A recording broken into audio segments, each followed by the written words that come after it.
એ બધાની વચ્ચે પહેલો સ્વીકાર એ કરજો કે મારે પોઝિટિવ થવું છે. બધું કંઈ બગડી ગયું નથી. સારા ડોક્ટરો છે, સારા એન્જિનિયરો છે, સારા નેતાઓ છે, સારા સાધુ છે, સારા પ્રોફેસરો છે.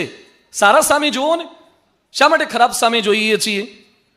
નેગેટિવ વાતો ન કરો, તમારી એનર્જી રિડ્યુસ થઈ જશે, તાકાત બહાર નહીં આવે. જેટલા નેગેટિવ વાતો કરે છે એની તાકાત ક્યારે જનરેટ થાય જ નહીં. પોઝિટિવ વાતો, જે પોઝિટિવ છે એની વાતો કરીએ.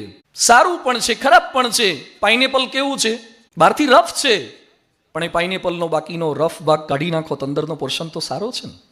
પોઝિટિવ લઈ લો. કોકોનટ કેવું છે? લીલું નાળિયેર, માથામાં મારે તો ફોડી નાખે એવું છે, પણ એ જ નાળિયેરમાં એક પંક્ચર કરો, સ્ટો નાખી દો તો મીઠું પાણી ખેંચી લો ને બાકીનું મલાઈ હોય તો ખાઓ, નહીં તો જવા દો. કોઈક હોય કોકોનટ જેવા, ખાલી એક હોલ કરો, સ્ટો નાખીને જેટલું સારું છે એટલું લઈ લો, બાકીની ચિંતા ના કરો.